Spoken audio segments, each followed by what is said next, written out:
بسم اللہ الرحمن الرحیم الحمد للہ رب العالمین الصلاة والسلام علی اشرف الانبیاء والمرسلین وخاتم النبیین سیدنا و مولانا علی رسولہ الکریم وَأَهْلِ بَيْتِهِ الطَّيِّبِينَ الطَّاهِرِينَ الْمَعْصُومِينَ الْمَظْلُومِينَ أما بعد فقال الإمام حسین بن علی علیہ الصلاة والسلام فقد نزل بنا من الأمر ما قد ترون وأن الدنيا قد تغيرت وتنكرت وَعَدْبَرَ مَعْرُوفَهَا وَلَمْ يَبْغِ مِنْهَا إِلَّا صُبَعْبَةٍ كَصَبَعْبَةِ الْإِنَا۔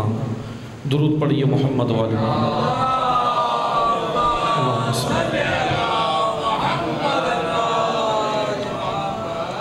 تمام حاضرین اپنی حفظ و سلامتی کے لیے، مملکت پاکستان کے استحکام کے لیے، مقامات مقدسہ کی حفاظت کے لیے، علماء حق کی حفاظت کے لیے، حاضرین کی شرعی حاجات کی بجاوری کے لیے، بیماروں کی شفا یابی کے لیے، خصوصاً جناب عابد حسین صاحب اس وقت علیل ہیں، ان کی صحت و سلامتی کے لیے، حاضرین میں بھی اگر کوئی بیمار ہے اس کی بھی صحت و سلامتی کے لیے، مملکت پاکستان کے استحکام کے لیے، آفت زدہ اقوام اور خصوصاً اس وقت جو ایک قدرتی آفت سیلاب جس نے پوری مملکت کے اندر جو ہے وہ ہرج و مرج کا شکار ہے مملکت، ان سب متاثرین کی بحالی کے لیے اور ان کے مشکلات کی آسانی کے لیے، مظلومین کی کامیابی کے لیے، ظالمین کی نابودی کے لیے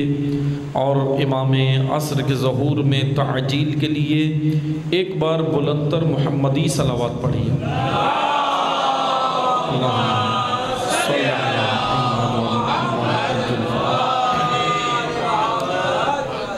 خداوند متعال کے شکر گزار ہیں، خداوند تبارک و تعالی نے ہم سب کو ذکر نبی و آل نبی منعقد کرنے کی، ذکر نبی و آل نبی میں شرکت کرنے کی اور ذکر نبی و آل نبی پڑھنے کی یہ جو توفیق عطا فرمائی، ہم اس توفیق پر بارگاہ الہی میں شکر گزار ہیں، کیونکہ ذکر نبی و آل نبی ایک بڑی سعادت ہے کہ یقیناً توفیق الہی کے بغیر ممکن نہیں ہے۔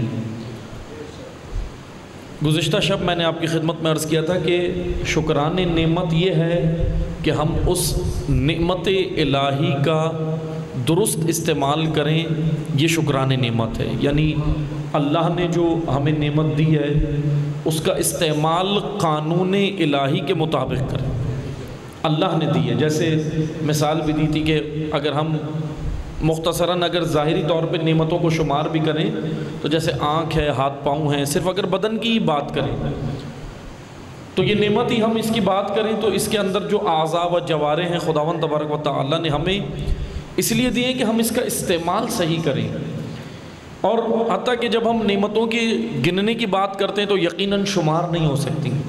نہج البلاغہ کے پہلے خطبے میں امیر المومنین علی ابن ابی طالب علیہ الصلاۃ والسلام اللہم صلی علی محمد امیر المومنین نہج البلاغہ کے پہلے خطبے میں فرماتے ہیں، معروف خطبہ ہے کہ الحمدللہ الذی، کہ اللہ کی حمد ہے کہ جس کی نعمتوں کے شمار کرنے والے اگر بیٹھ جائیں تو اس کی نعمتوں کے ایک حصے کا بھی شمار نہیں کر سکتے۔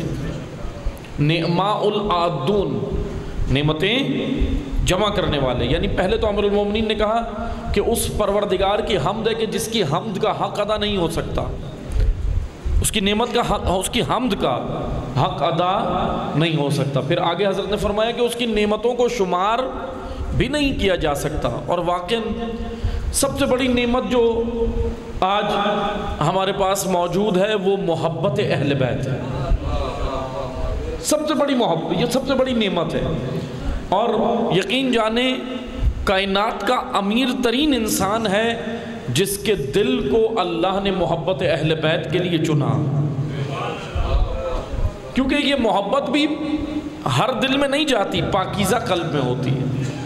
جیسا کہ آج آپ دیکھتے ہیں الحمدللہ تمام مسلمان اہل بیت سے محبت کرتے ہیں، لیکن مسلمانوں کے درمیان میں ناسبی بھی ہیں، تکفیری ہیں، ناسبی ہیں، وہ اہل بیت سے محبت نہیں کرتے بلکہ بغض رکھتے ہیں، عداوت رکھتے ہیں، دشمنی رکھتے ہیں۔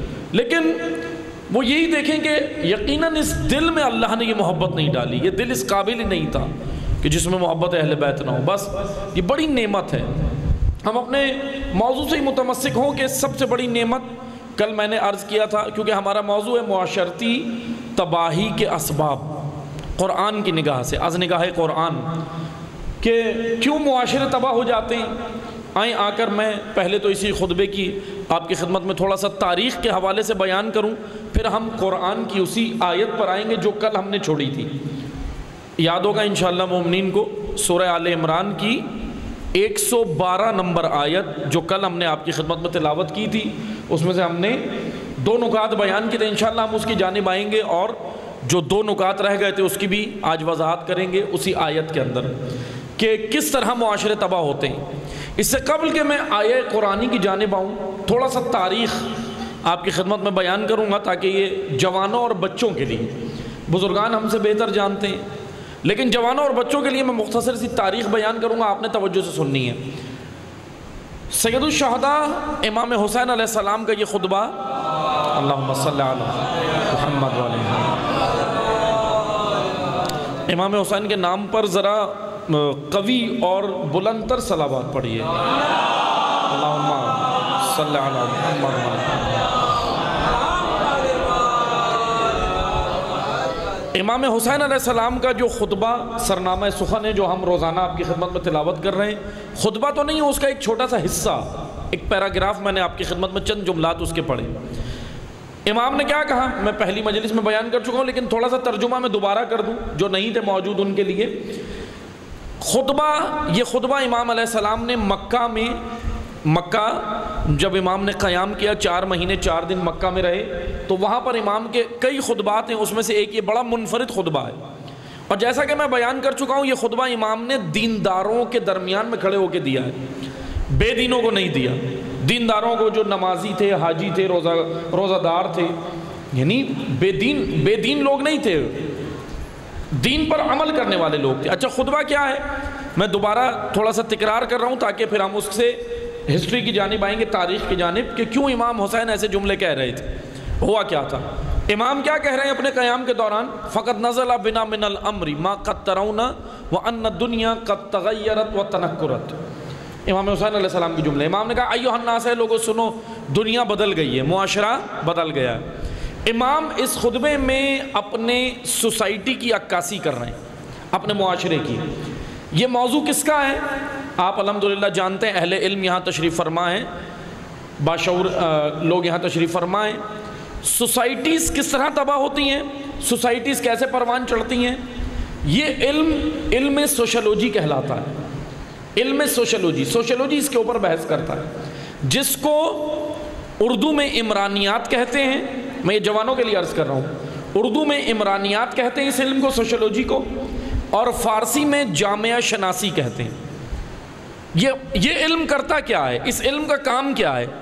یہ علم فردی طور پر تو تھوڑی سی جانچ پڑتال کرتا ہے، لیکن معاشرتی تباہی اور معاشرتی عروج و زوال سب بیان کرتا ہے۔ یعنی یہ علم خالی آپ کو یہ نہیں بتاتا کہ جی معاشرہ تباہ ہو گیا، صرف نیوز نہیں دیتا، جیسا کہ میں نے بیان کیا تھا کہ میڈیا کا کام صرف نیوز دینا ہوتا ہے۔ مورخین نے جو تاریخ لکھی ہے یا راویوں نے جو روایت ہم تک پہنچائی ہے، انہوں نے جس کٹھن دور میں جمع کی، بعض راویوں کے خود بیان ہیں احادیث کے بارے میں بھی اور ہسٹری کے بارے میں بھی، تاریخ کے بارے میں بھی۔ بعض نے کہا کہ دیکھیں حالات بہت خراب تھے، کٹھن دور تھا، ہم نے یہ جمع کر دیا ہے، لیکن اس میں ساری چیزیں مستند نہیں ہیں، ساری حدیثیں بھی مستند نہیں ہیں اور ساری کی ساری تاریخ بھی مستند نہیں ہے۔ لیکن اہل علم یہاں تشریف فرمائے، اس لیے میں یہ نقطہ اور بیان کرتا چلوں۔ تاریخ ہسٹری ہم تک پہنچی، لیکن ہسٹری کو پڑھنا کتاب سے اور ممبر پہ آ کے بیان کر دینا اگرچہ ٹھیک ہے حافظے کا کمال ہے کہ اپنے حافظے میں محفوظ کرنا، آ کے بیان کرنا، لیکن یہ کوئی خاص کمال نہیں ہے۔ اس سے بڑا کمال ہے ہسٹری پر تجزیہ کرنا، کھولنا اسے، یہ واقعات جو ہو رہے ہیں کیوں ہو رہے ہیں، اسباب کیا ہیں۔ اب مثال کے طور پر میں آپ کو تاریخ بیان کرتا چلوں، امام حسین نکلے، امام نے یہ کیا، امام نے یہ کیا، امام کے ساتھ یہ آئے وہ نہیں آئے، اور پھر اس کے بعد کوفہ میں حالات یہ تھے، مکہ میں یہ تھے، مدینہ میں یہ تھے، فلاں جگہ یہ تھے، میں صرف یہ بیان کر کے چلا جاؤں تو اس میں کمال کیا ہے؟ کمال کیا ہے؟ یہ تو کتاب سے آپ بھی پڑھ سکتے ہیں، یہ تو کتاب سے آپ بھی پڑھ سکتے ہیں، اسٹڈی کر سکتے ہیں۔ کمال یہ ہے کہ اس تاریخ کے اندر جو واقعات سانحات رونما ہوئے ہیں ان کے اسباب کو کھولا جائے، اسباب کو کھولا جائے، ریزنز، وجوہات۔ بھائی کوفہ اٹھا پھر بیٹھ گیا، یہ تو آپ کو بھی پتا ہے، لیکن ریزنز کیا ہیں یہ پتا ہونا چاہیے، یہ کھولے جائیں اسباب۔ مکہ امام کا ساتھ ہی نہیں دیتا، خود بنفس نفیس امام حسین مکہ میں موجود ہیں، تاریخ کہہ رہی ہے قیام، میں امام حسین کا قیام پڑھوں معذرت کے ساتھ لیکن حقیقت ہے، طالب علم اس لیے میں عرض کروں گا کہ ہمارے منبر پر معذرت کے ساتھ کمی ہے کہ قیام حسین بہت کم پڑھا جاتا ہے، آپ نے خود دیکھا ہوگا، ورنہ حق کیا بنتا ہے کہ محرم و سفر میں قیام امام ہی بیان ہو، پورا کھولا جائے۔ کربلا ایک مکمل آئین ہے، کربلا ایک مکمل ضابطہ اخلاق ہے، کربلا کے اندر بہت کچھ ہے، توجہ سے سنیے گا۔ کربلا سے ہم نے جو پہلو لیا ہے نا، ہم نے ایک ہی پہلو لیا ہے ہم نے، اور وہ لیا ہے مصائب کا پہلو۔ اب حتیٰ کہ کوئی پردہ نہیں ڈال سکتا، مصائب بہت ہیں کربلا میں، بے شک بہت ہیں، اور اتنے مصائب ہیں کہ کہیں نہیں ہیں اتنے مصائب، کہیں اتنے ظلم نہیں ہو جتنے کربلا میں۔ بے شک یہ پہلو کربلا میں ہے مصائب کا، مصیبتوں کا پہلو کربلا کے اندر بہت بڑا پہلو ہے، لیکن کیا صرف ایک پہلو لینے سے کربلا کا حق ادا ہو جائے گا؟ نہیں ہوگا۔ مثال کے طور پہ اگر کوئی باپ بچوں کے لیے ایک حویلی چھوڑ کر گیا پراپرٹی میں، جائیداد میں، کوئی باپ حویلی دے کر گیا پراپرٹی، اور اس حویلی کے اندر 20 کمرے ہیں، 20 رومز بنے ہوئے ہیں، 20 رومز 20 کمرے ہیں، اور ان بچوں نے صرف 5 لیے 15 چھوڑ دیے، 5 لیے 15 چھوڑ دیے، اور پھر ان کی نسلیں آتی رہیں، 5 ہی لیتی رہیں، یہی سمجھتی رہیں کہ یہ جو 5 روم ہے نا یہی کل کی کل حویلی ہے، 15 پہ دھیان ہی نہیں دیا۔ بھئی کل حویلی کیا ہے؟ کل وہ پورا کا پورا بنگلہ کیا ہے جس کے اندر پورے آپ نے اس کو پورا لینا ہے مکمل۔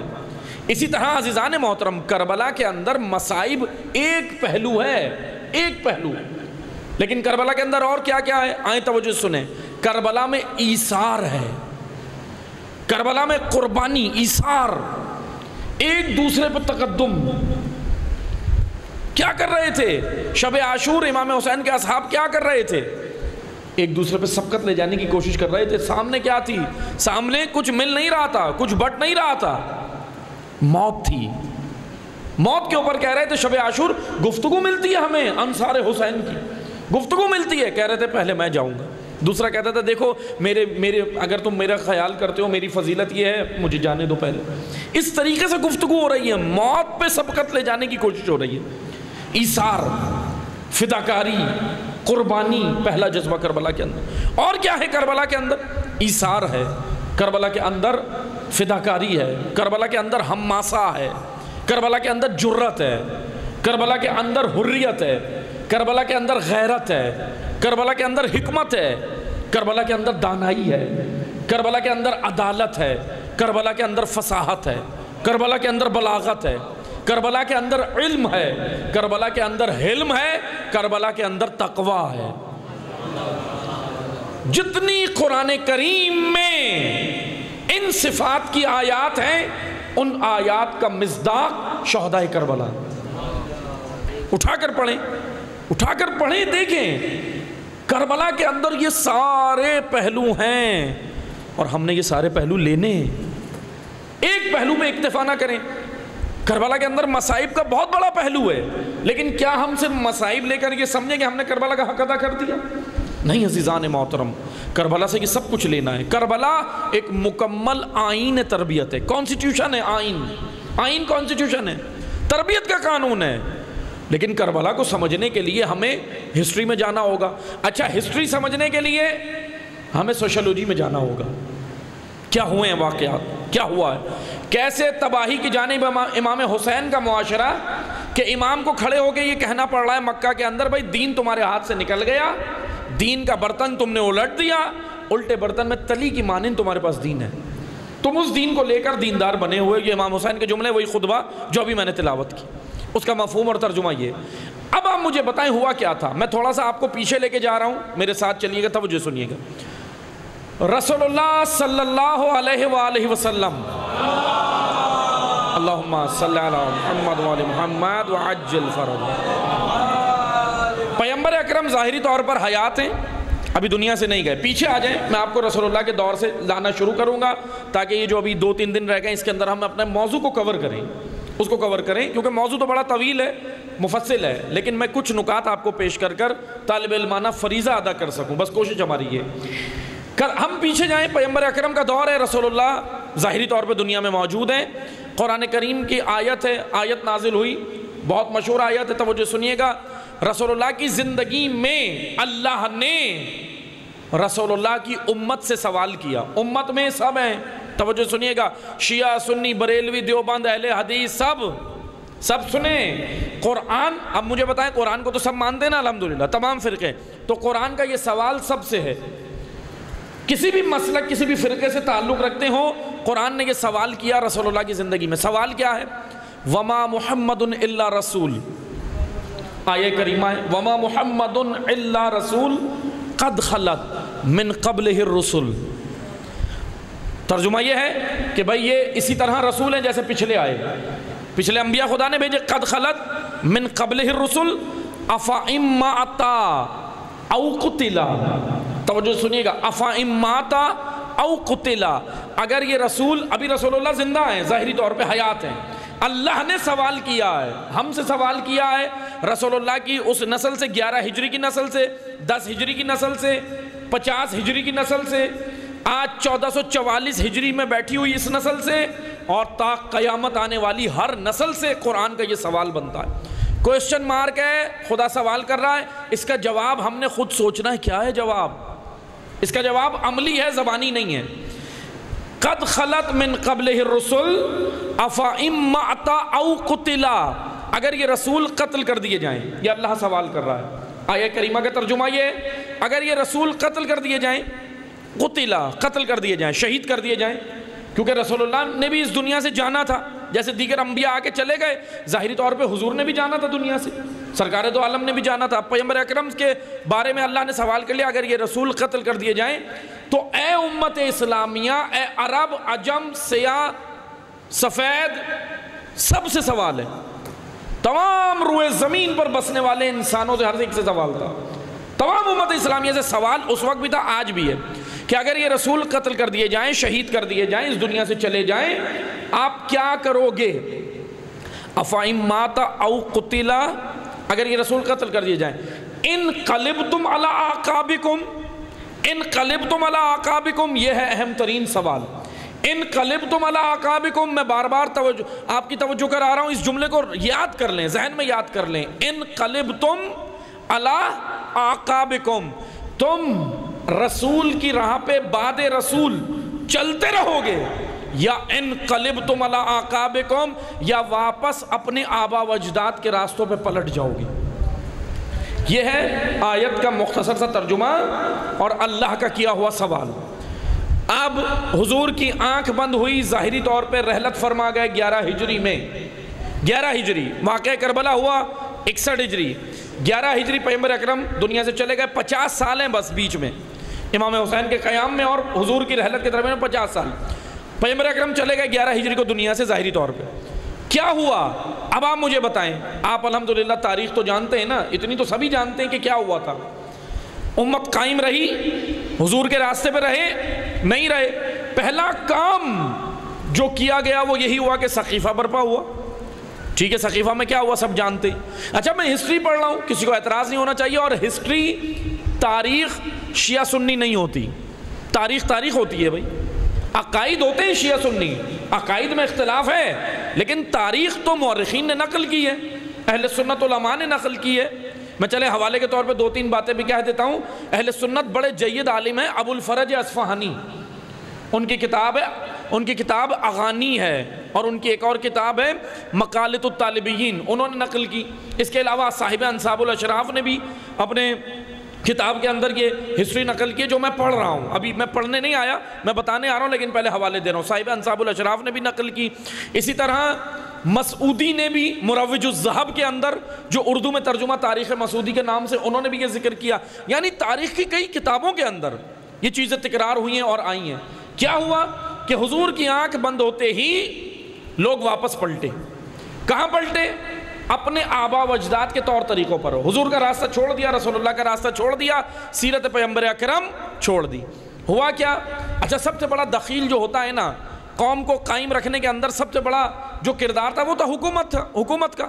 اب بعد رسول جو حکومت تشکیل پائی، کیسے پائی وہ آپ سب کو پتہ ہے۔ جو حکومت تشکیل پائی، اس حکومت نے آتے ہی سب سے پہلا کام یہ کیا، میں نے تاریخ کی کتابوں کا حوالہ دیا ہے، اب میں تاریخ پڑھ رہا ہوں۔ حکومت وقت نے پیغمبر اکرم کے دنیا سے جاتے ہی پہلا کام جو کیا، تعلیمات رسول اللہ پہ پابندی لگائی۔ پہلا کام حکومت وقت نے کیا۔ اب جانتے کیا کام کیا تھا؟ فقہی احادیث کو روکا۔ جناب خلیفہ دوم نے، میں نہیں کہہ رہا، جناب خلیفہ دوم نے، حضرت عمر نے، یہ تاریخ کی ساری کتابیں کہہ رہی ہیں، دیگر اور کتابیں بھی ہیں، ان کے بھی حوالے دے سکتے ہیں۔ بس توجہ سنیں، انہوں نے فقہ پر پابندی لگائی اور انہوں نے کہا کہ حدیث نقل کرنے کا سلسلہ روکا جائے، جناب خلیفہ دوم نے۔ اچھا، ان سے پوچھا بھی گیا، لوگوں نے پوچھا بھی، بعض نے کوئی جرت کر کے، کیونکہ میں ان کا ذرا جو تاریخ میں ذکر ہوا میں بتا دیتا ہوں، ان کا مزاج بہت سخت تھا۔ مسلمانوں کے دوسرے خلیفہ جو، ان کا مزاج بہت سخت تھا، تاریخ کہتی ہے، اس لیے ان سے کوئی سوال نہیں کرتا تھا، ڈرتے تھے، کیونکہ مزاج میں ذرا تندی تھی، سختی تھی، غصے والے بہت تھے، زیادہ غصہ جلدی آتا تھا بنسبت خلیفہ اول کے خلیفہ دوم کو، غصہ جلدی آتا تھا۔ اب یہ تاریخ کہہ رہی۔ اچھا، ان سے سوال بھی لوگ ذرا ڈر کے کرتے تھے، لیکن بہرحال کسی نے اگر کیا سوال تو ہو گیا۔ اب جو سوال ہوا معلوم نہیں کس نے کیا، لیکن کس نے جرت کی کر لیا۔ تو انہوں نے کہا دیکھو، میں نے فقہ کی حدیثوں پہ پابندی اس لیے لگائی ہے کہ اگر حدیثوں کا سلسلہ چلتا رہا تو قرآن کی اہمیت کم ہو جائے گی، قرآن کی اہمیت کم ہو جائے گی۔ اچھا، پھر اس کے بعد یہی تاریخ کی کتابیں کہتی ہیں کہ جناب خلیفہ دوم نے اذان کے اندر سے جملات نکالے۔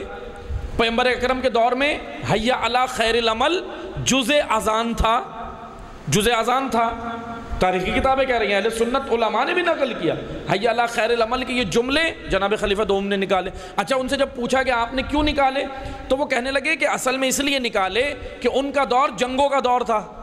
اب انہوں نے جو توجیہ پیش کی، میں وہ بیان کر رہا ہوں۔ انہوں نے کہا تھا کہ ہمارا دور ذرا جنگوں کا دور تھا، اور جو ہے مجاہدین کو تیار کرنا ہوتا تھا، اور اگر جہاد کے بجائے اگر نماز کے لیے حی علی خیر العمل استعمال ہوتا تو نماز کی اہمیت زیادہ ہو رہی تھی، جہاد کی کم ہو رہی تھی۔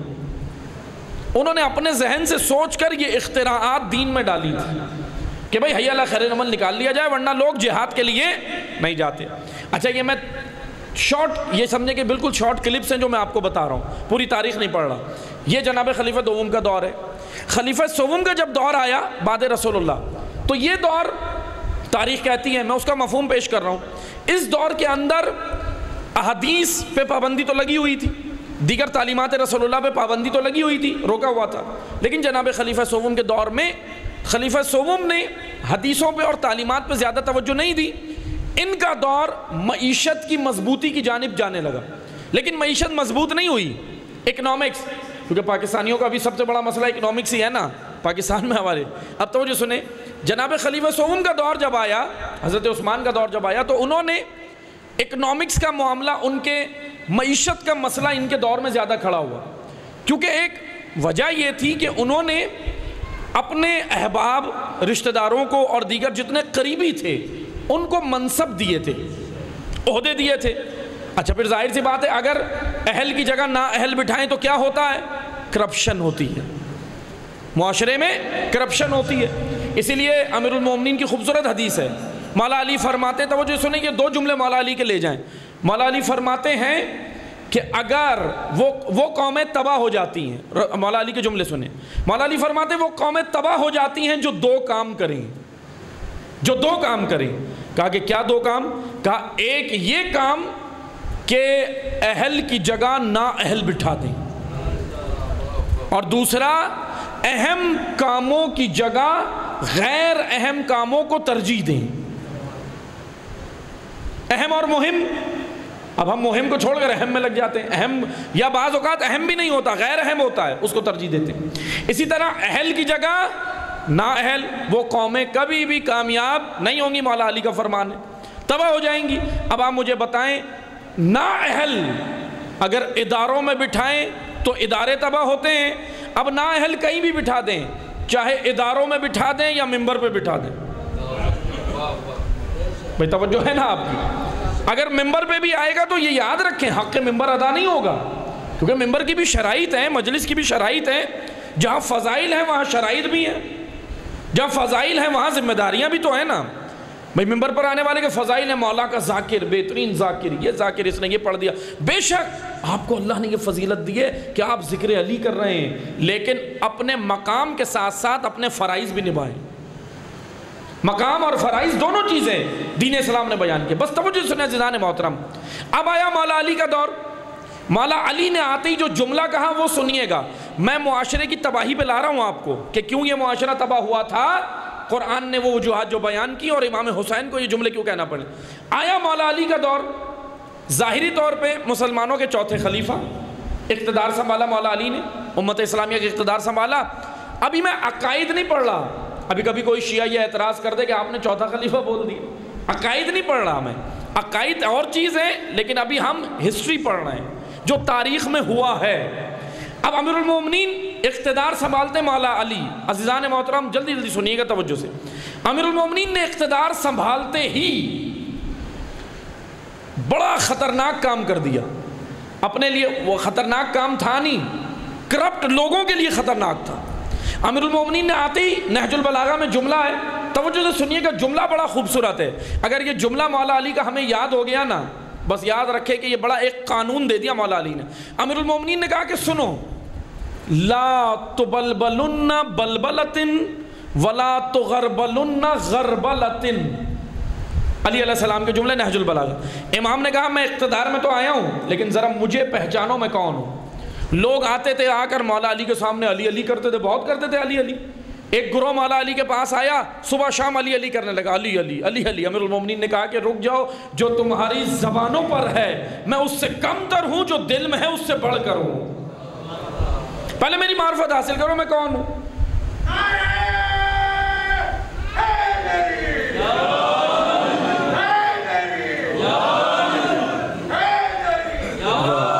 یعنی امیر المومنین کی پہلے ہمیں معرفت ہو۔ بس عزیزان محترم توجہ سے سنیے گا، امیر المومنین آئے اقتدار میں، آتے ہی مولا علی نے کہا لا تبلبلن بلبلۃ ولا تغربلن غربلۃ، غربا غربال، غربا غربال عربی زبان میں کہتے ہیں چھلنے کو، چھلنا، چھلنا آپ سب کو پتہ ہے، آٹا چھالنے کا چھلنا گھر میں دیکھا ہے۔ ابھی تو آٹا آ رہا ہے گھروں میں، حتیٰ کہ فاسٹ فوڈ کا دور ہے، زنگر برگر کا دور ہے، لیکن ابھی تو پھر بھی آٹا نظر آ جاتا ہے گھر میں، کیونکہ بزرگان کھا رہے ہوتے ہیں۔ لیکن ایسے ممکن ہے کہ 50 سال بعد آنے والی نسل پوچھے آٹا ہے، آٹا ہوتی کیا چیز تھی؟ ہم نے تو کبھی آٹا دیکھا ہی نہیں۔ ابھی تو آٹا پھر بھی آپ دیکھتے نا، آٹا خواتین گھر کے اندر چھانتی ہیں چھلنے کے اندر، اس چھلنے کو یعنی ہر وہ چھلنا جس کے اندر چیزوں کو چھانا جائے اس کو عربی میں غربال کہتے ہیں، غربا، غرابا یا غربال۔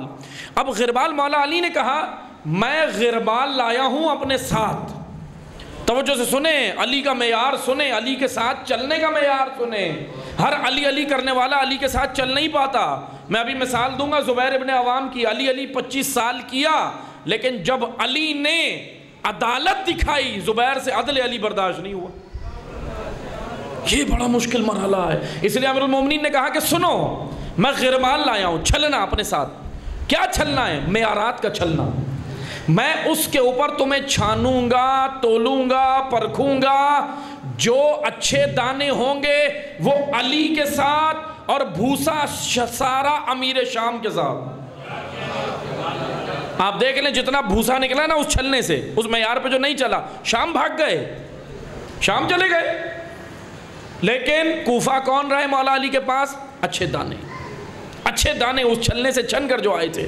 امیر المومنین کا میں غربال لایا ہوں۔ ایک جملہ اور اس خطبے کے اندر، اس خطبے کے حصے میں امام نے کہا کہ میں غربال لایا ہوں، تمہیں چیک کروں گا، چھانوں گا۔ پھر امام نے کہا لا تبلبلن بلبلتن ولا تغربلن غربلتن۔ تغربل، ایک جملہ توجہ سنیں، تغربل کہتے ہیں غربال چھلنا، تغربل کہتے ہیں عربی میں اوپر نیچے کرنے کو، نیچے کی چیزیں اوپر، اوپر کی چیزیں نیچے کرنا۔ جیسے میں آپ کو مثال دیتا ہوں، مثال سے بڑی جلدی سمجھ آئے گا۔ آپ لوگ حلیم پکاتے ہیں نا، حلیم تو سب پکاتے ہیں، مجالس کے اندر نیاز کرتے ہیں نا، حلیم پکاتے، حلیم پکاتے ہوئے ساری چیزیں دیکھ کے اندر ڈالی جاتی ہیں جو بھی اس کا مٹیریل ہوتا ہے، پھر اس میں لگاتے ہیں گھوٹا، گھوٹا لگاتے ہیں۔ گھوٹا کیا کام کرتا ہے؟ وہ گھوٹا نیچے کی چیزیں اوپر اور اوپر کی چیزیں نیچے لے جاتا ہے۔ تہو با، اس کو کہتے ہیں تہو بالا کرنا، تہو بالا، اوپر کے نیچے، نیچے کے اوپر۔ بس توجہ سے سنیں، اس گھوٹا لگانے کو عربی میں تغربل کہتے ہیں، مولا علی کی اصطلاح میں تغربل کہتے ہیں۔ علی نے بتا دیا کہ بھائی پچھلی حکومتوں میں من پسند وزارتیں تھیں، پچھلی حکومتوں میں مال بھی بانٹا گیا، سب کچھ کیا گیا، لیکن علی نے آتے ہی کہا کہ جو نیچے ہیں میں اوپر لاؤں گا، اوپر والوں کو نیچے، یعنی جو وزارتوں پہ تھے علی نے آ کے انہیں معزول کیا اور جو اہل تھے انہیں وزارتوں پہ بٹھا دیا۔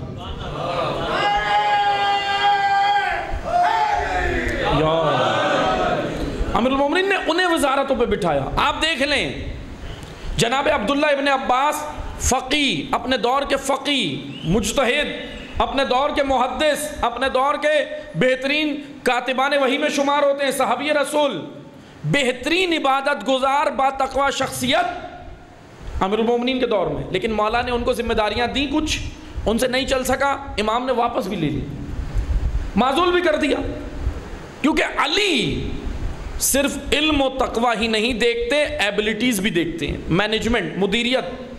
بھائی علم و تقوی تو ہے وہ اپنی جگہ، لیکن کیا مدیریت ہے، مینجمنٹ ہے اس کے اندر، چلانے کی صلاحیت ہے؟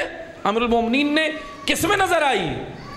اگرچہ دوسروں میں علم و تقوی کم تھا لیکن مدیریت زیادہ تھی۔ امیر المومنین کا قانون سمجھیں، اگر ہم نے علی کا قانون سمجھ لیا نا تو علی کے ساتھ پھر چل سکتے ہیں، ورنہ مشکل ہو جائے گی۔ جناب مالک اشتر کو مصر کا وزیر بنا کے بھیجا، نمائندہ بنا کے بھیجا، اور کسے بنایا؟ محمد بن ابی بکر، جناب خلیفہ اول کے بیٹے ہیں محمد بن ابی بکر، لیکن علی نے بتا دیا کہ شجروں پہ نہیں جاؤ، کردار دیکھو۔ اور عاشق علی، محب علی، ایسا بہترین کردار محمد بن ابی بکر، خوبصورت کردار ہے تاریخ کا یہ۔ اس لیے عزیزان محترم امیر المومنین نے ان کو ذمہ داریاں دی، دیگر اور اپنے وزراء کو ذمہ داریاں دی، کیونکہ اہل اب آئیں قرآن کی اس آیت کی جانب، عدالت۔ کل میں نے کیا صفات بیان کی تھی قرآن کریم کی؟ سورہ آل عمران کی 112 نمبر آیت، اس میں ہم نے پہلی صفت بیان کی تھی، یا پہلا مسئلہ معاشرے کی تباہی کا جو پہلا مرحلہ تھا وہ کیا تھا؟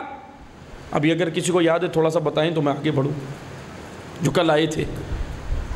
الحمدللہ درود پڑھیں، یاد آ جائے گا انشاءاللہ۔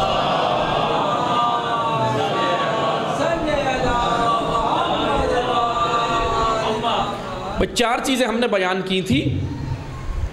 سب سے پہلی چیز تھی کفران نعمت۔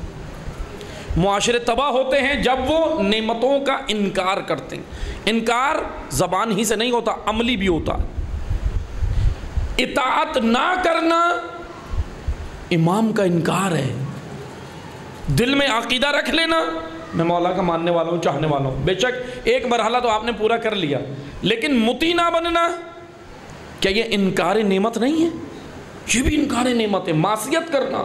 دوسرا یقتلون الانبیاء، آیہ کریمہ نے بیان کیا تھا کہ یہ لوگ انبیاء کو قتل کرتے تھے، ان کی پستی کی علامت۔ یہ کیوں ذلت میں پڑ گئے بنی اسرائیل؟ پہلا کام انہوں نے یہ کیا کہ کفران نعمت، آیات الہی، اللہ کی آیتوں کا انکار۔ دوسرا انبیاء کا قتل، اپنے ولی، اپنے رہبر، اپنے امام، اپنے نبی، اپنے ہادیوں کا قتل۔ عذاب الہی آیا ان کے اوپر۔ اس قوم پر عذاب آیا۔ تیسری وجہ جو قرآن کریم نے بیان کی ہے وہ ہے عصیان، معصیت، گناہ۔ گناہوں سے معاشرے پستی کی جانب جاتے ہیں۔ اور چوتھی وجہ جو قرآن کریم کی اس آیت میں بیان ہوئی معاشرے کی پستی کی، وہ ہے تعدی، تجاوز، حد سے بڑھے ہوئے۔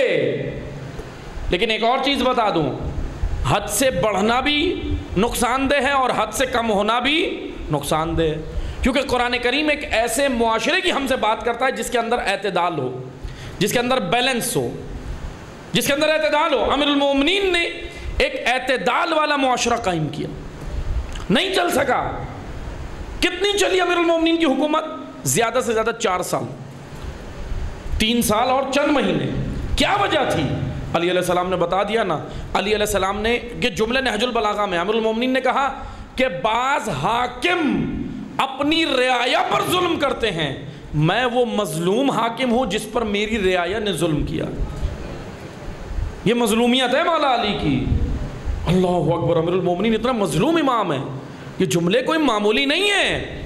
کیا ظلم کیا اے علی؟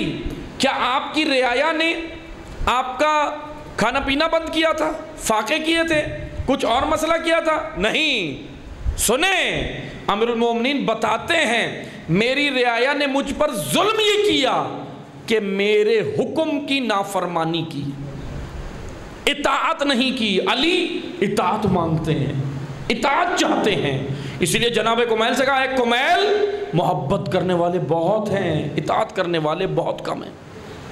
کل میں نے حکمت بیان کی تھی مولا علی کی آپ کی خدمت میں نہج البلاغہ سے، بس توجہ سے سنیں۔ معاشرے کیوں تباہ ہوتے ہیں؟ اطاعت کے مقابلے میں عصیان، معصیت۔ اطاعت سرنڈر ہونا، تسلیم کرنا، مان لینا۔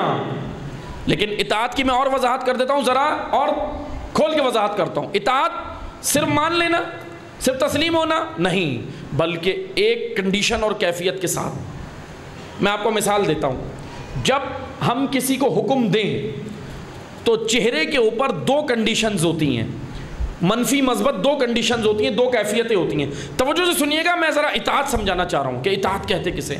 2 کنڈیشنز ہوتی ہیں ماتھے کے اوپر، چہرے پہ۔ ایک، اگر آپ نے کسی کو حکم دیا یا تو وہ خوشی سے قبول کرے گا، اس خوشی کو کہتے ہیں رغبت، فوراً رغبت، یا پھر وہ اکتاہٹ کے ساتھ قبول کرے گا۔ اچھا، قبول کر رہا ہے دونوں صورتوں میں، لیکن صورتیں الگ الگ ہیں۔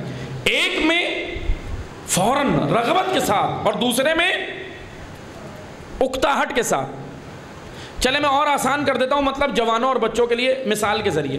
مثلا گھر میں 2 بیٹے ہیں، 2 بیٹے ہیں گھر کے اندر۔ باپ کا حکم ماننا اولاد پہ واجب ہے، اطاعت کرنا واجب ہے نا باپ کی۔ شریعت مقدسہ نے کیا کہا ہے؟ باپ کا حکم مانو، اطاعت کرو۔ اچھا، باپ نے حکم دیا دونوں بیٹوں کو کسی بھی کام کا، فرض کریں، یہ ایک سادہ سی مثال دے رہا ہوں تاکہ اطاعت سمجھ آئے۔ باپ نے حکم دیا دونوں بیٹوں کو کہ آپ 2 بیٹے ہیں موجود ہیں، دونوں کو کہا کہ یہ حکم ہے میرا، یہ مثلا جو بھی بات ہے وہ مانے۔ اچھا، دونوں کے چہروں پہ الگ الگ کیفیت تھی۔ ایک کے ماتھے پہ بل آ گئے کہ مجھے کیوں بول دیا، پریشان ہو گیا، یہ ہے اکتاہٹ۔ اچھا، مانا اس نے بھی، کام تو کر لیا، باپ کے حکم کا انکار نہیں کیا، انکار تو نہیں کر سکتا کیونکہ والد ہیں۔ اب مان تو اس نے بھی لیا، لیکن کنڈیشن دیکھیں، چہرے پہ بل تھے، ماتھے پہ بل تھے، اکتاہٹ۔ لیکن دوسرے کو جب دیا، چہرہ کھلکھلا اٹھا۔ اس کھلکھلانے والے چہرے کو اردو زبان میں کہتے ہیں خندہ پیشانی، اردو میں کہتے ہیں۔ اب میں اردو بھی بتانا پڑ رہی ہے، توجہ سنیے گا، کیونکہ اردو سے معذرت زیادہ ہم بڑا دور ہو گئے ہیں اردو سے۔ خندہ پیشانی، ابھی میں جیسے خندہ پیشانی کہہ کے گزر جاتا تو شاید جوانان پوچھتے ہی رہتے یہ کیا چیز تھی خندہ پیشانی۔ جیسے ہوتا ہے نا کہ ایک لفظ کی وضاحت کرنے چلیں تو دوسرا جب کہیں تو پھر بعض لوگ کہتے ہیں کہ پہلے ایک لفظ نہیں آتا تھا اب 2 نہیں آتے، یہ مشکل بھی ہو جاتی۔ خندہ پیشانی، خندہ روئی، یعنی مان لیا، دوسرے بیٹے نے بھی حکم کو مانا، لیکن اس کے چہرے پہ اکتاہٹ نہیں تھی، ماتھے پہ بل نہیں تھے، فوراً مان لیا۔ عزیزان محترم، از نگاہ قرآن، از نگاہ خدا، از نگاہ رسول، اطاعت حکم دونوں نے سنا، لیکن مطیع وہ ہے جس نے اکتاہٹ کے ساتھ نہیں بلکہ خندہ پیشانی کے ساتھ مان لی، رغبت کے ساتھ ماننا، فوراً مان لینا، سرنڈر ہو جانا، تسلیم کر لینا، یہ ہے اطاعت۔ اطاعت کے مقابلے میں ہے معصیت، عدل کے مقابلے میں تعدی، تجاوز۔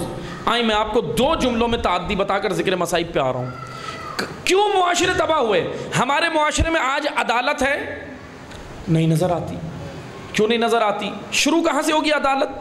یہاں سے شروع ہوگی۔ کیسے؟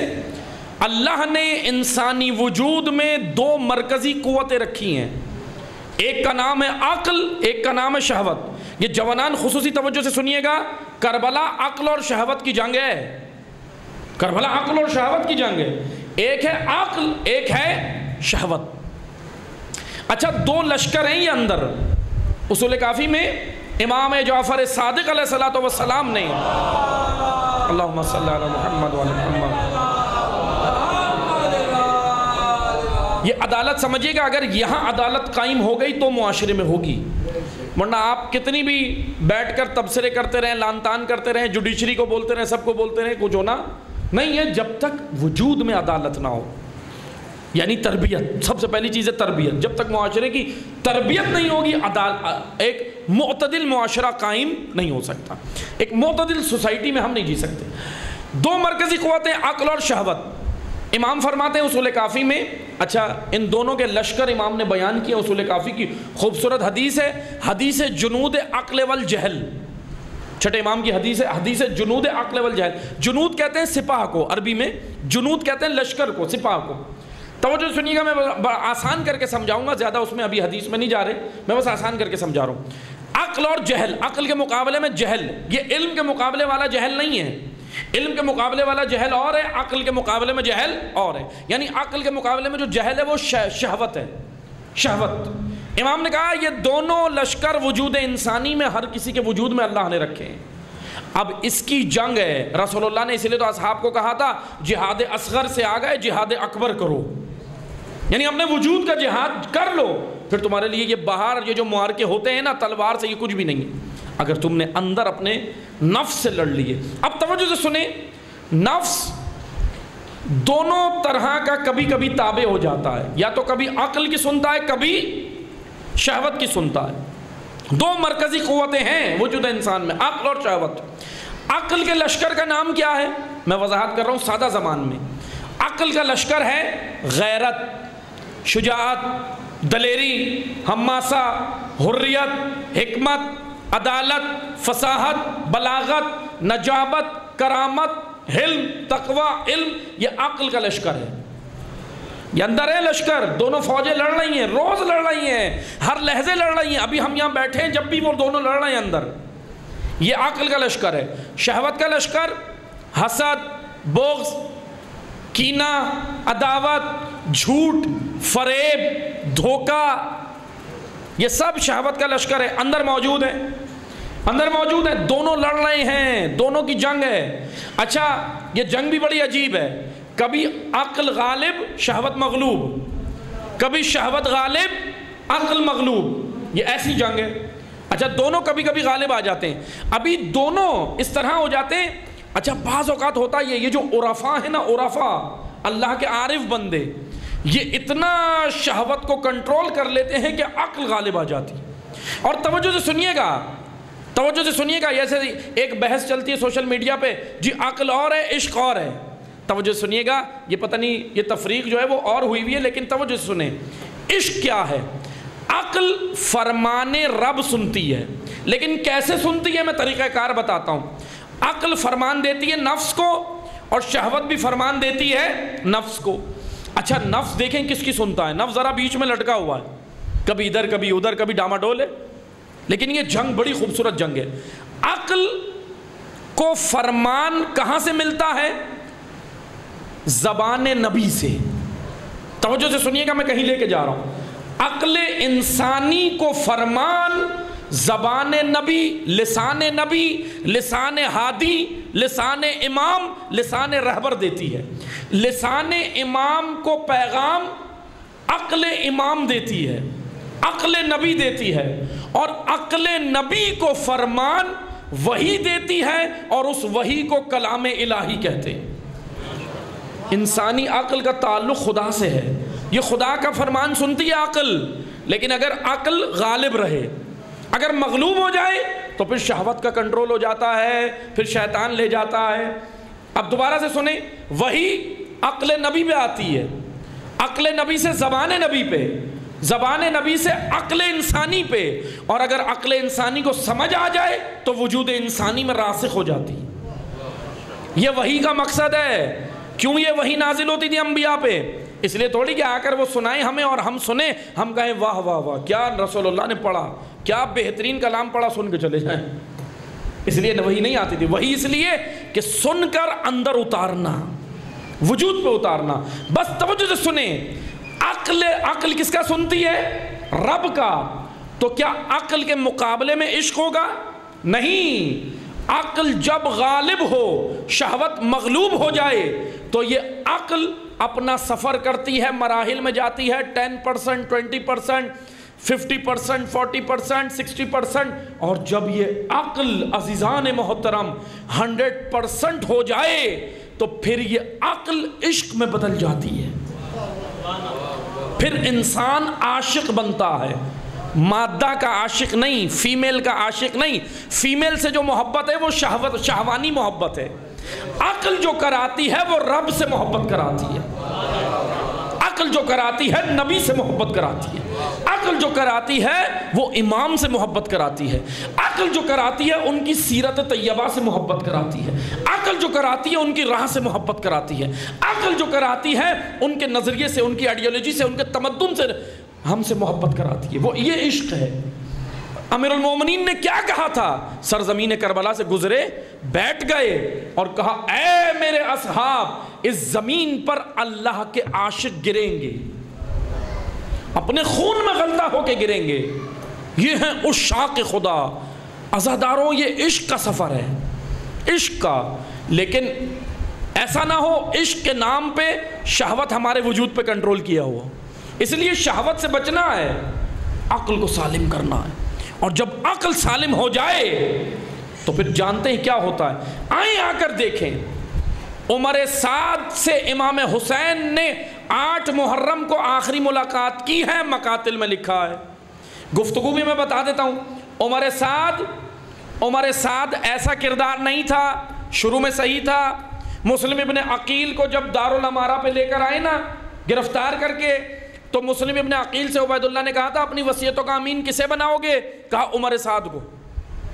ایسی شخصیت تھا یہ، عمر سعد کو قریب بلا کے وصیتیں بھی کی مسلم نے، لیکن عمر سعد کشمکش میں تھا۔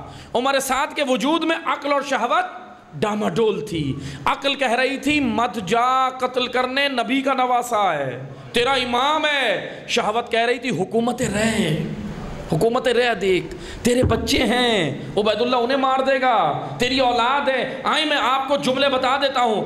امام حسین 8 محرم کو آخری ملاقات 8 کی شب کو امام نے کی ہے، یعنی 7 کا دن گزرنے کے بعد، کیونکہ عمر سعد کربلا پہنچنے کے بعد بھی ذرا ڈاماڈول تھا، پریشان تھا، کیا کروں۔ شمر لعین نے خط لکھا عبید اللہ ابن زیاد کو اور کہا کہ سن، تو نے جس کو لشکر کا امیر بنایا عمر سعد کو، وہ تو حسین سے ملاقاتیں کر رہا ہے چھپ چھپ کے۔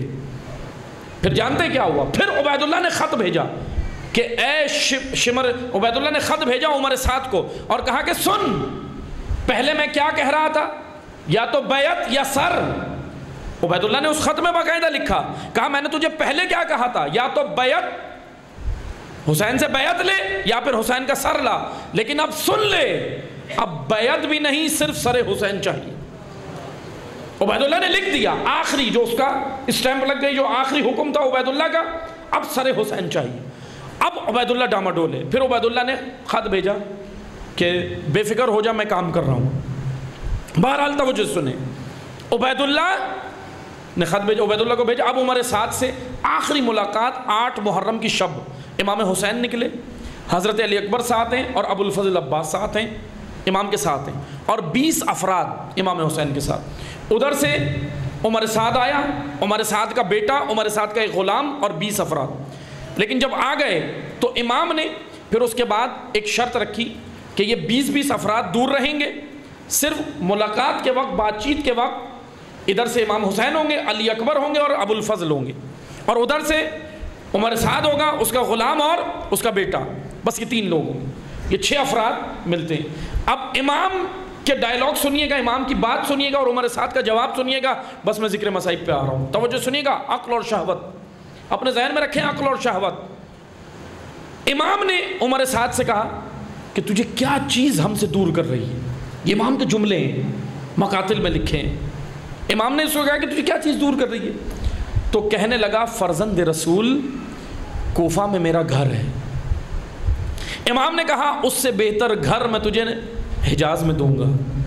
امام نے آفر کی باقاعدہ، امام نے پورے قیام کے دوران کسی کو آفر نہیں کی تھی۔ عبید اللہ ابن حر جوفی سے ملے، یہ بھی بڑا کردار ہے، میں کل پڑھوں گا عبید اللہ ابن حر جوفی، یہ بڑا کردار ہے لیکن کل پڑھوں گا انشاءاللہ، اللہ نے توفیق دی۔ عبید اللہ ابن حر جوفی سے ملے، امام نے آفر نہیں کی، بس بتا دیا میں جا رہا ہوں، اس میں راہ میں قتل ہوں گا، آنا ہے تو آؤ، اس نے منع کر دیا، نہیں آیا۔ اب اس کی بات چیت میں کل بیان کروں گا انشاءاللہ۔ اور عبداللہ ابن مطیع ادوی، یہ میں بیان کر چکا ہوں، امام سے اس نے اپنے حاجت لی، سب کچھ لیا لیکن آیا نہیں۔ امام نے لیکن اس کو کوئی آفر نہیں کیا، آؤ میرے ساتھ، میں اچھا گھر دوں گا، یہ دوں گا، وہ دوں گا، کسی کو آفر نہیں کی۔ ساری ملاقاتیں ہوئی امام سے، امام نے کسی کو کوئی آفر نہیں کی سوائے عمر سعد کی۔ آپ یہ دیکھیں، یہ عمر سعد معمولی کردار نہیں ہے، بہت بڑا کردار تھا تاریخ کا۔ اب امام نے اس کو کہا، اس نے کہا مولا میرا گھر ہے، اے فرزند رسول کوفہ میں میرا گھر ہے۔ امام نے کہا اس سے بہتر گھر حجاز میں دوں گا۔ پھر بہانہ کیا، کہنے لگا کہ کوفہ میں میری زمینیں ہیں۔ امام نے کہا اس سے بہتر زمین حجاز میں اگر دوں، بہانے کرتا رہا، مان نہیں رہا تھا، امام آفر دے رہے تھے، یہ بہانے کر رہا تھا۔ پھر امام سے کہنے لگا کہ اگر میں آپ کے ساتھ آؤں، عبید اللہ میری اولاد، میری آل، میری زوجہ، میرے گھر والوں کو قتل کر دے گا۔ جب اس نے اپنی آل کا نام لیا نا کہ میری آل ہے کوفہ میں، حسین نے کہا میرے ساتھ نبی کی آل ہے۔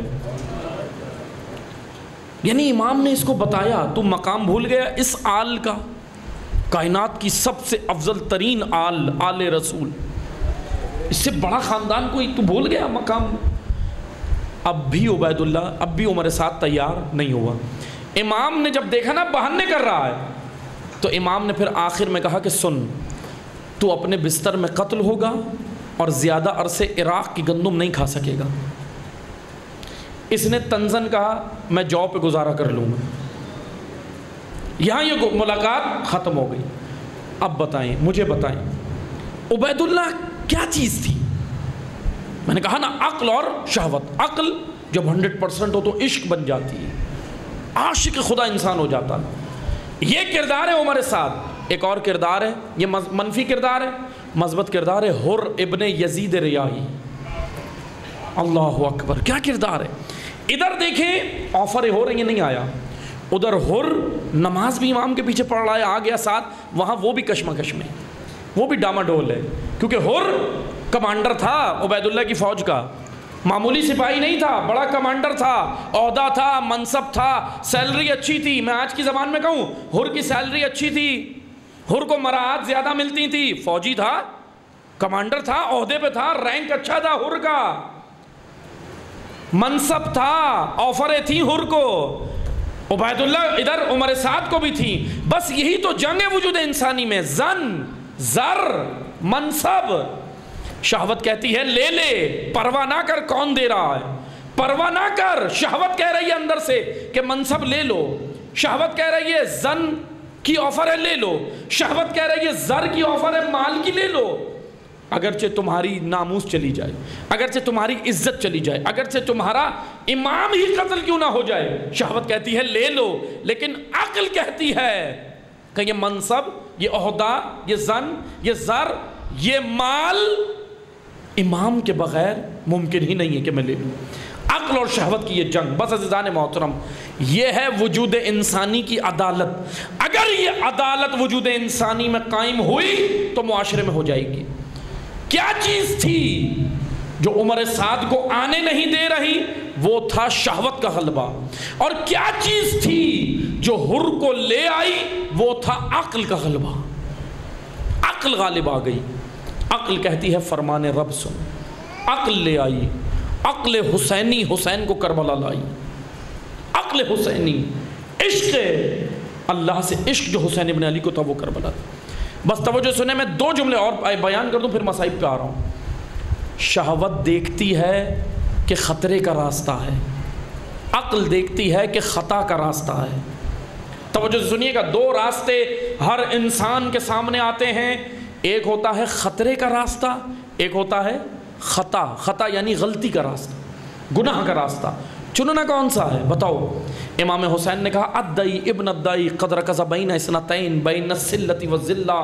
اس نابکار نے اور نابکار کے بیٹے نے، امیر شام اور اس کے بیٹے کو یزید کو امام حسین کہہ رہے تھے کہ اس نابکار نے اور اس نابکار کے بیٹے نے میرے سامنے، حسین ابن علی فرزند زہرا کے سامنے 2 راستے رکھے تھے، قدر کذا بین اثنتین، 2 راستے، بین السلۃ والذلہ، ایک ذلت کا راستہ تھا اور ایک ذلت کا راستہ تھا۔ ذلت سواد کے ساتھ ذلت ہے، توجہ سے سنیے گا، ذلت اصطلاح ہے، ذلت کہتے ہیں لٹکتی تلواروں کا راستہ، ذلت بھوک کا راستہ، ذلت افلاس کا راستہ، ذلت مصیبتوں کا راستہ، ذلت بچے دینے کا راستہ، ذلت وجود دینے کا راستہ، ذلت لٹانے کا راستہ، ذلت دین پہ قربان کرنے کا راستہ، ذلت منصب لینے کا راستہ، ذلت سب کچھ قبول کرنے کا راستہ، ذلت جان بچ جائے گی، ذلت کی راہ میں اولاد بچ جائے گی، ذلت کے راستے میں شخصیت بچ جائے گی،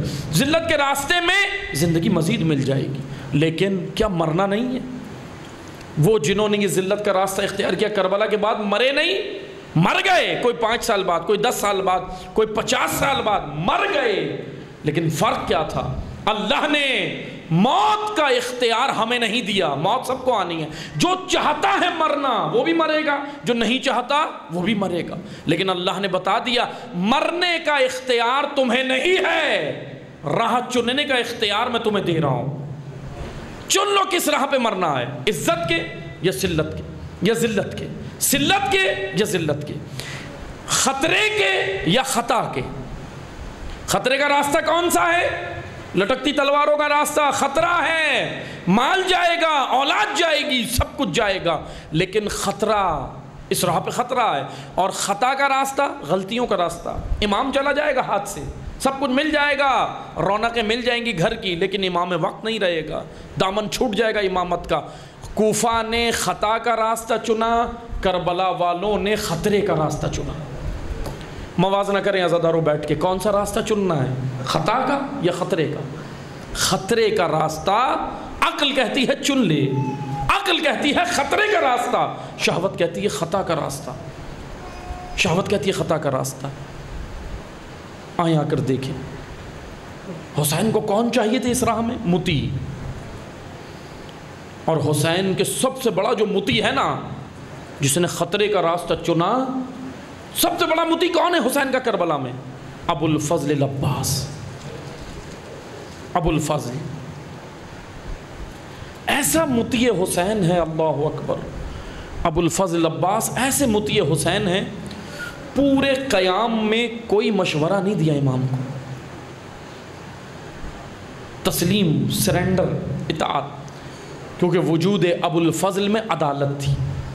اگر ہمارے بھی وجود میں عدالت قائم ہو گئی نا، ہم امام کے سامنے سر تسلیم خم کر لیں گے، ہم اللہ کے قانون میں آ جائیں گے، ہم عصیان نہیں کریں گے، ہم تعدی نہیں کریں گے۔ اگر ہمارے وجود میں عدالت قائم ہو گئی، معاشرے میں بھی ہو جائے گی۔ معاشرہ کیسے تباہ ہوا امام حسین کے دور کا؟ بے عدالتی، تعدی، ظلم، استبداد، عصیان۔ حسین ابن علی عصیان کو توڑ کر اطاعت لوگوں کو سکھانے چلے۔ اور آیا کر دیکھیں کربلا میں جتنے بھی امام کے ساتھ آئے، کوئی امام کا بھتیجا ہے، کوئی امام کا بھانجا ہے، کوئی امام کا بھائی ہے، کوئی امام کی بہن ہے، لیکن سنیں گے عزاداروں، سنیں گے، توجہ سے سنیے گا، یہ رشتے بہت مقدس تھے امام کے، بہت مقدس رشتے۔ فطری رشتے آپ اندازہ کریں ایک بھائی کو بہن سے کتنی محبت ہوتی، کتنی ہوتی ہے، کوئی اندازہ کر سکتا ہے؟ جتنی ایک عام بھائی بہن کو ہوتی ہے نا، اس سے کئی 100 گنا زیادہ زینب کو حسین سے تھی، زینب بنت علی کو حسین ابن علی سے تھی۔ لیکن آپ مجھے بتائیں کیا زینب بھائی مان کر آئی تھی کربلا؟ نہیں، توجہ سے سنیے گا، بھائی بہن کا رشتہ مقدس، سر آنکھوں پہ اپنی جگہ بہت محبت تھی، فطری محبت تھی، لیکن علی کی بیٹی حسین کو بھائی سمجھ کر نہیں، امام مان کر خود متی بن کر آئی۔ یہ رشتہ کربلا والوں نے ہمیں بتایا، شہدائے کربلا نے، ابو الفضل بھائی مان کر نہیں، آقا مان کر، مولا مان کر متی بن کر آئے تھے۔ آئیں آ کر دیکھیں ان عظیم ماؤں میں کربلا کی ایک زینب بنت علی، متی حسین، ایسی متی حسین ہے کہ امام حسین کے تمام مقصد کو سنبھالا، بچوں کو سنبھالا۔ بس 2 جملے سنیے گا، مصائب کے زیادہ طویل مصائب نہیں پڑھوں گا۔ علی کی بیٹی نے اپنے بھائی سے وعدہ کیا تھا، عصر عاشور وعدہ کیا تھا کہ بھیا گھبرانا نہیں، میں سب سنبھالوں گی، میں آپ کے مقصد کو بھی سنبھالوں گی، میں آپ کے بچوں کو بھی سنبھالوں گی، میں آپ کے دین کو بھی سنبھالوں گی، اور اے میرے بھیا میں سید سجاد کو بھی سنبھالوں گی۔ اور سن سکو کہ ایک اور وعدہ کیا تھا، اے فاطمہ کے بیٹے میں سکینہ کو بھی سنبھالوں گی۔ لیکن افسوس سکینہ لوٹ کے کربلا نہ آئی واپس۔ آئیں آ کر 2 جملے سنیے گا۔ علی کی بیٹی نے وعدہ کیا، اپنے بھائی سے وعدہ کیا، چل دی، اسیر ہو گئی، ہاتھ پسے پشت باندھ دیے گئے، لیکن علی کی بیٹی نے مقصد نہیں چھوڑا، جرت حسینی، صبر حسینی۔ جیسے میں نے کہا نا، کربلا میں صرف مصائب ہی نہیں اور بھی بہت کچھ ہے، اسی طرح زینب کبریٰ کے کردار میں مصائب ہی نہیں بلکہ شجاعت بھی ہے، دلیری بھی ہے، حماسہ بھی ہے، صبر و استقامت بھی ہے۔ آئیں آ کر دیکھیں، بس ایک بڑی منفرد روایت ہے، وہ میں پڑھ دوں، 2 جملے سنیے گا۔ جب بیبیاں آل نبی اسیر ہو کر بازار میں آئیں، پہلے تو بازار میں آنے کا منظر سنیے گا، غیرت مند بیٹھے ہو، کیسے سنو گے؟ غیور ہو نا، غیرتیں ہیں، غیرت مند ہو، ایک غیرت مند آدمی کیسے برداشت کر سکتا ہے؟ لیکن سلام ہے سید سجاد کو، سلام ہے سید سجاد کو، کیسے سید سجاد نے برداشت کیا ہوگا؟ آپ سن کے رو رہے ہو، سید سجاد دیکھ کے روتے تھے اور کہتے تھے الشام الشام الشام۔ اشرکم اللہ عزادارو، بازار قریب آنے لگا، علی کی بیٹیوں کو بازار سے کچھ دیر پہلے بٹھا دیا گیا، چھاؤں میں بٹھا دیا گیا، قریب بٹھا دیا گیا۔ سید سجاد قریب آئے، آ کر کہتے پھوپھی اماں کیا آپ کو معلوم ہے ہمیں یہاں کیوں روکا گیا؟ کیا یہاں آرام کی غرض سے روکا گیا؟ زینب کہتی ہیں بیٹا مجھے نہیں معلوم، آپ بتائیے۔ کہا اے پھوپھی، آرام کی غرض سے نہیں روکا، بلکہ ہمیں اس لیے روکا ہے بازار سجایا جا رہا، بازار سجایا جا رہا ہے، شرابیوں کو بلایا گیا ہے، مسخروں کو بلایا گیا ہے۔ عزادارو سننا، آپ سن کے رو رہے ہو، ذرا تصور کرو علی کی بیٹی پہ کیا گزرا ہوگا۔ جب بازار کا نام سنا، علی کی بیٹی کھڑی ہو گئی، کانپنے لگی، تھر تھرانے لگی، نجف منہ کیا اور کہا بابا علی ادرکنا، اے علی ادرکنا۔ 21 رمضان کی شب آپ نے وعدہ کیا تھا کہ جب مشکل مرحلہ ہو، اے بیٹا زینب بابا کو یاد کرنا، اے بابا بازار آ رہا ہے، بازار۔ بس عزادارو اب سننا، بازار کا منظر سننا، ایک روایت سننا، آپ کی زحمت تمام۔ آ گئیں بیبیاں بازار میں، ہاتھ پسے پشت بندھے ہیں، لیکن سنو گے راوی نے کیا لکھا؟ راوی یہاں تک کہتا ہے ایک ہی رسی میں بیبیوں کے ہاتھ بندھے تھے۔ دل کھول کے پرسہ دینا، پرسے کے آیام۔ راوی کہتا ہے ایک ہی رسی میں بیبیوں کے ہاتھ تھے، لیکن صرف یہاں پہ اگر رک جاتا نا راوی تو سمجھ آتا، لیکن راوی نے کہا ایک ہی رسیوں میں بیبیوں کے ہاتھ تھے اور بچی کا گلا تھا۔ بچی کا گلا تھا۔ اب آگے سنیے گا، بازار میں چل رہی ہیں بیویاں، بس 2 جملے سننا، بازار میں مخدرات اسلامی چل رہی ہیں، علی کی بیٹیاں ہیں، بازار میں ہیں، لیکن ایک راوی اور ہے، وہ کہتا ہے میں نے جب ہجوم دیکھا نا بازار میں تو میں نے ذرا قریب آیا، اور قریب آ کر میں نے ایک منظر بھی دیکھا۔ اب یہ منظر سننا، بڑا درد بھرا منظر تھا، قیامت کا منظر تھا۔ راوی کہتا میں نے ایک منظر دیکھا۔ کہا کیا منظر دیکھا؟ کہا میں نے منظر یہ دیکھا کہ ایک رسی میں بیویوں کے ہاتھ بندھے ہیں اور بچی کا گلا بھی بندھا ہے، لیکن میں نے ایک اور منظر دیکھا۔ کہا کیا منظر تھا؟ کہا منظر یہ تھا کہ بیویاں تھوڑا آگے چلتی تھی، کمر کو جھکا لیتی تھی، پھر آگے بڑھتی تھی، کمر کو اٹھا لیتی تھی۔ کہا مجھے سمجھ نہیں آیا کیونکہ بازار میں شور تھا، بازار میں شور و غل تھا، مجھے آواز نہیں آ رہی تھی، دکھائی تو دے رہا تھا، آواز نہیں آ رہی تھی۔ عزیزارو آخری جملے سن، کہتا ہے دکھائی تو دے رہا تھا لیکن آواز نہیں آ رہی تھی، لیکن یہ منظر مجھے بڑا عجیب لگ رہا تھا کہ کیوں یہ خواتین یہ منظر کر رہی ہیں، کبھی کمر جھکاتی ہیں، کبھی کمر اٹھاتی ہیں، کبھی کمر جھکاتی ہیں، کبھی اٹھاتی ہیں۔ اس سے رہا نہیں گیا، مجمع کو چیرتا ہوا اور آگے آیا، کہا کہ آواز سنو۔ کہتا ہے جب میں قریب آیا نا، میں نے ایک آواز سنی، جب بیویاں کمر جھکاتی تھی تو کوئی آواز نہیں آتی تھی، لیکن جب کمر اٹھاتی تھی بچی کہتی تھی پھوپھی اماں میرا گلا دکھتا، پھوپھی اماں میرا گلا دکھتا۔